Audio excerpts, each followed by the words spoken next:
Hey guys, welcome back to the channel. Today we're going to be building this storage shed. I bought this from Amazon for like 300 bucks. Good deal. It's 8 by 12. Comes in the mail, 2 packages. Pretty easy.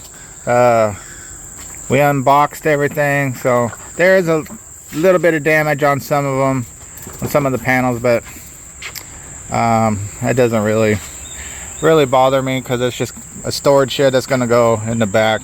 Problem is this is advertised as an 8 by 12 storage shed, so before I unboxed everything I went ahead and built the 8 by 12 floor to put it on, and they must have been talking about this thing being 8 by 12 with the largest dimensions in it, because I built the 8 by 12 floor. We got the I guess called the foundation perimeter that it is, and it is smaller than 8 by 12 for sure. So now I'm trying to figure out if I want to go ahead and fix the floor, which is the right thing. I got to consult with, my helpers here and see what they want to do. Tanya's saying we should just maybe seal it, but I'm just worried that the water's you guys are goofy. I'm just worried that the water will come off and go up under it, so at the very minimum we'll have to caulk around underneath the seams and seal this floor. This is just a temporary shed, so I'm not really worried about it too much. It's just to get the stuff out of the house so we can work on the house. But we just went through this. We just got here, just moved, so all of our stuff is in the house, all in totes and stuff like that. So we need to clear out some of that. I need to clear out some stuff to make some space in the garage or the shop also, to get it out of the way. So that's what we're going to be doing. We're going to be working on this shed. I guess I'll figure out if I want to do the right thing, take this floor apart, make it the right dimensions to the shed dimensions, or if I want to just seal up the floor and go from there, which is probably what we're going to do. I know it's not the right way, so please don't kill me in the comments, but like I said, it's just a temporary shed. It's going to come down as soon as we finish the inside of the house and can actually store some of the stuff, and then I'll put this shed somewhere else that it can be used more. Maybe make a concrete floor or something like that, because it's not going to go here anyway because of this addition that we're putting on the back of the shop anyway. So that being said, all right, let's get started.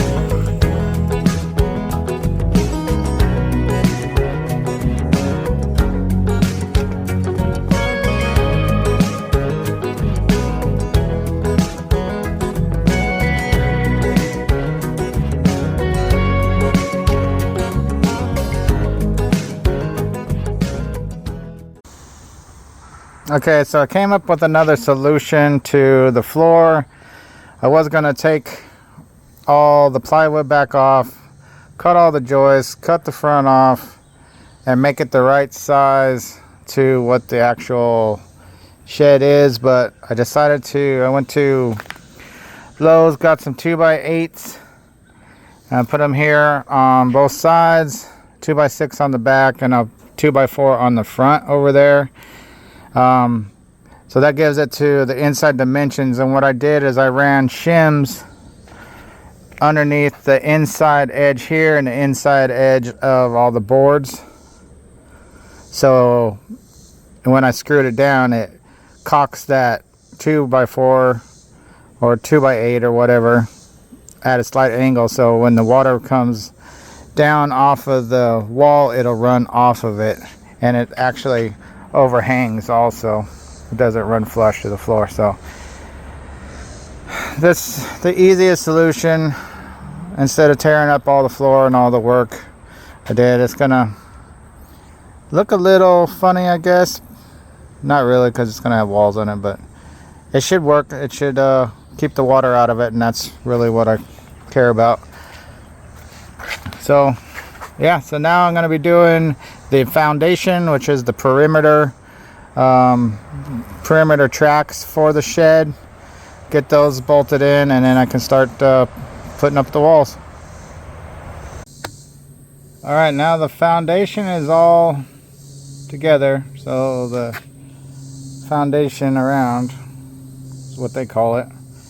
It's the track that the walls go on. So next is to put the 4 corners on.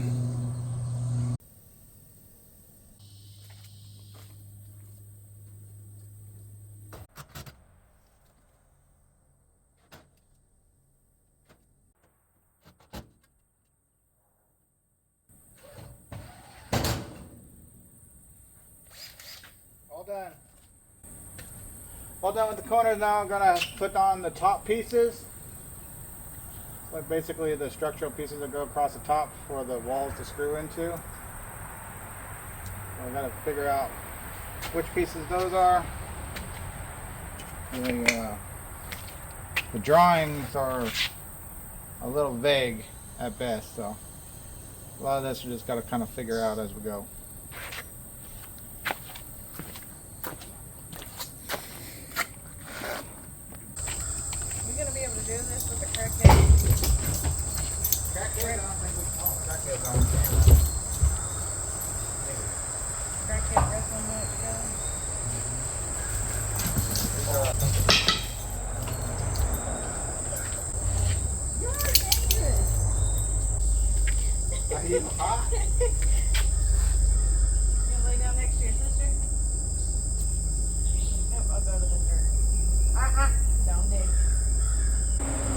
Okay, so this is the next day.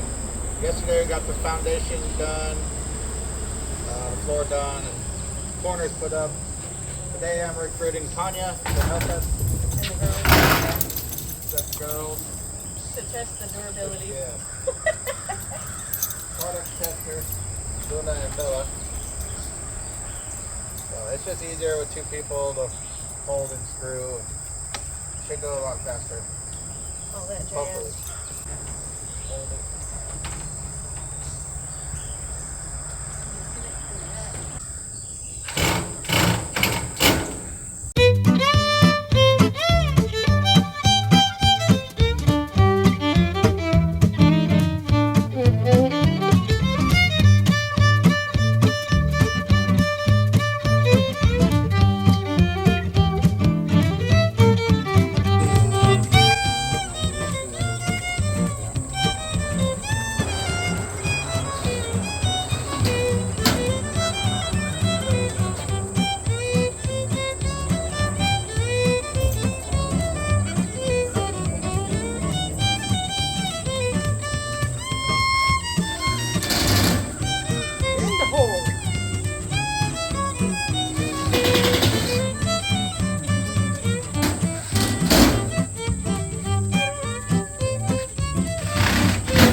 Lost all my helpers.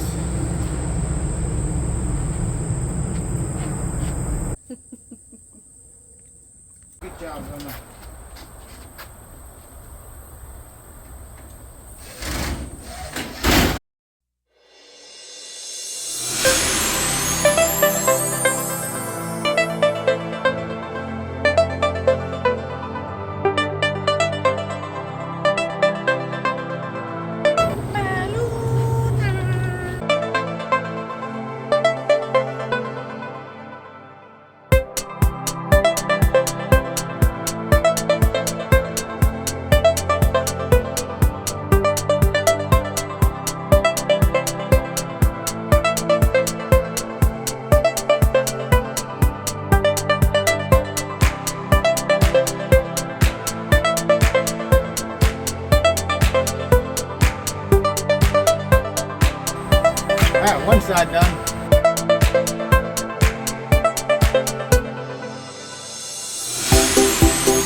Girl!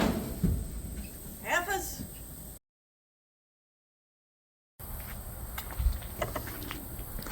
Got all the walls on. And the door frame in. You can see that right here.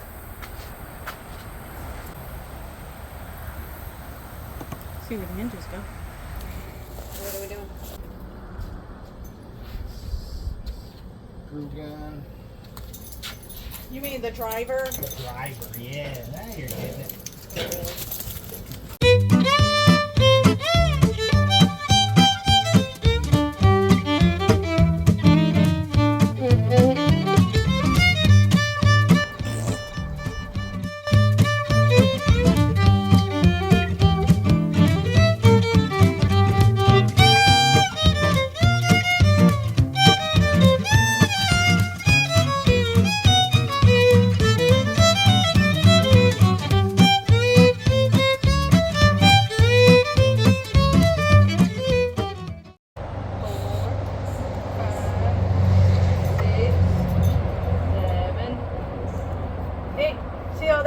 Panned out, babe. Now you know how many screw nuts you need? I know how to count to 8. Woohoo! But the 8 is great.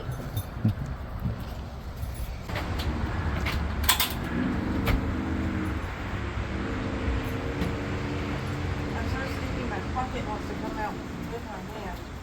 Sticky girl. That could be your superpower.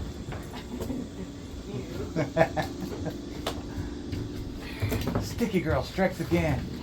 Well, it's 102 degrees out here today, and with the feels like 111. I'm glistening. It's all the sweat. Oh, get away from it, get away. Dingleberry? Yeah, dingleberry. You're a dingleberry. Luna, tell him, say, I'll be your huckleberry. I'll be your dingleberry. Got the 3 ridge bars across their beams. I think we're gonna do roof panels.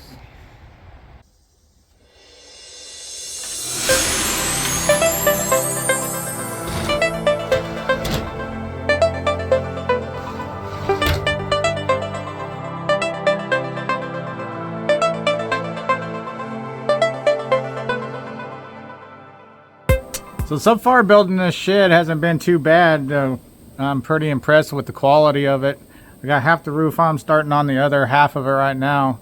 One thing I will say is if you get one of these sheds and you are building it, make sure you follow the instructions to the T, step by step, and pay attention to which way it says to put each thing. So I got a couple of these backwards.